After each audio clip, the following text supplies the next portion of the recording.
What's up, everybody? Welcome to Podcast Now. I'm Alex, and in this video, I want to talk about the out-in-the-open chase scenes that Melissa Barrera was teasing about a week or so ago. So I want to read out her quote, and I want to go back to a topic that we've talked about actually before with other guests when we've had other people on the channel, and we talked about the idea of Ghostface just kind of running rampant in New York, right? Does that make sense? Can they pull it off in this movie? I love the idea. I think it opens them up for a lot of things we've never seen before, and I as we've said, I respect the change. I respect the fact that they want to do that and they're going for it, and whether or not it ends up landing, which of course we can, discuss and grade when it happens, I do give them credit for trying it. So let's read Melissa's quote first. So she says, "It's like 20 times more mortifying. It's awful because you also see how in a city like New York City, everyone is kind of doing their own thing and someone is screaming for help and no one will come to their help. So no one comes to help them. Like everyone's kind of like, I'm not getting into that." So it's mortifying because you're chased by Ghostface, but you also see humanity and how that reacts in a situation like that. Anyway, I think I've already probably said too much. So the crux of that quote is basically there's going to be chase scenes in the open. Now, I will like it, I hope, and feel more in this movie than like when Judy died in 5, right? I think a lot of us, when we thought that was her in like the TV spots and that she was just going to be killed in her front yard, out in the open, broad daylight by Ghostface, you think somebody would see that. And a lot of us, I think, had issues with it leading in. And honestly, the movie itself didn't really help, right? Because it didn't kind of make it seem, yes, Woodsboro is not gigantic. It doesn't have that many people. Is it believable you could do that to somebody without any neighbors or literally anybody noticing? You got to plan it, I'd imagine. Have to be like a perfect time of the day, and specifically because you're talking about daylight, right? But will it work in this movie? Well, one thing working for them, honestly, is exactly what Melissa says. This is something, again, we've talked about in different videos where you can imagine, actually, I think the angle we've talked about it is you would think like a high-profile murdering spree would be caught or would have eyes on it rather quickly in a New York City. But that's not necessarily true, right? There can be so much stuff going on in New York City that if you wanted to space the movie out over a couple months instead of a couple days, it is believable in the sense that, well, can somebody get away with that for like 2 months? The answer is maybe they could, because there's so much going on in New York, that maybe it kind of just flies under the radar. This happening, by the way, around Halloween will also probably help the, the believability of the entire thing, right? Because you'd imagine maybe there's more than one Ghostface costume being purchased or being sold by different stores, right?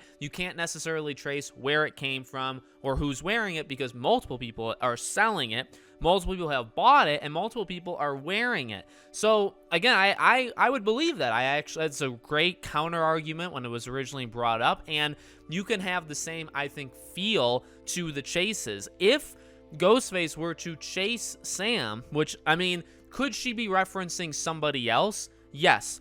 Could it even be possible that somebody in this movie dies in broad daylight? In front of people? I guess it's possible. It's definitely possible.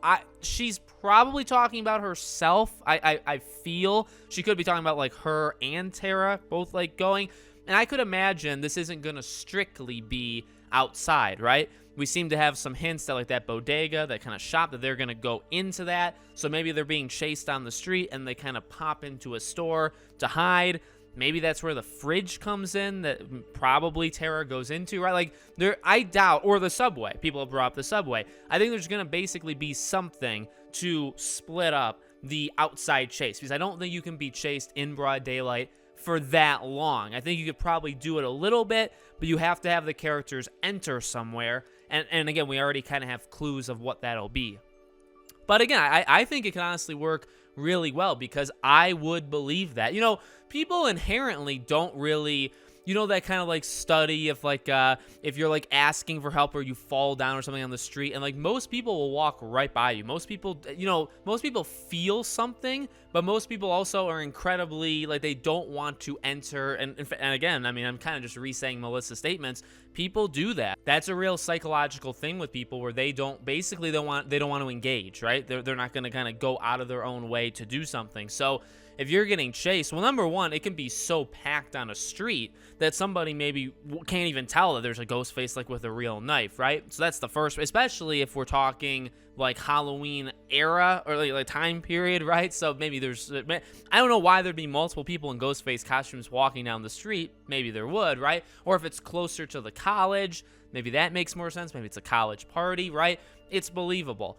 But I like that idea because I could imagine you being chased, and it's not the annoying. I mean, I'll say it. I'll you know, throw that jab out there.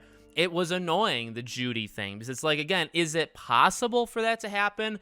I guess. Is it one of the more unlikely things to happen in like the series of movies? Yeah, it is. And I'm sure you could come up with worse, right? I'm sure there's other things, but again, like killing somebody in broad daylight in a secluded town. Like, all it takes is screaming or one neighbor to see, and it could be game over. You know what I mean? But on the reverse side of it, it's like, but if there's too many people, that can also hurt. That hurts their chances of being able to actually go after the killer. If there's too many people, that actually helps the killer out in a way, right? It's either nobody. That's why, I mean, we've seen sequences in the TV show, we've seen sequences in the movie of take Sydney and Scream 2, right?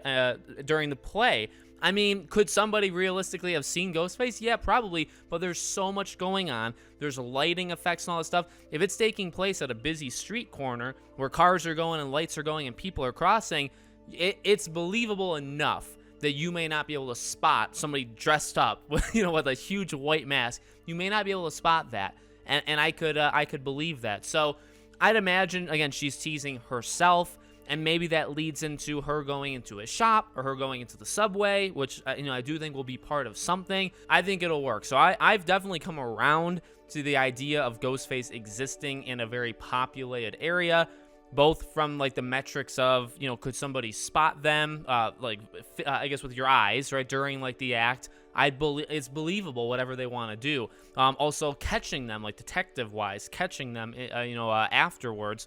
Is that believable? Yeah, I actually kind of do, because if there's so much going on in New York at any given time, I'd believe that maybe you wouldn't be able to get them for a little while. Also, it would help if maybe a detective or a cop on the inside was protecting Ghostface, which we talked about that theory before.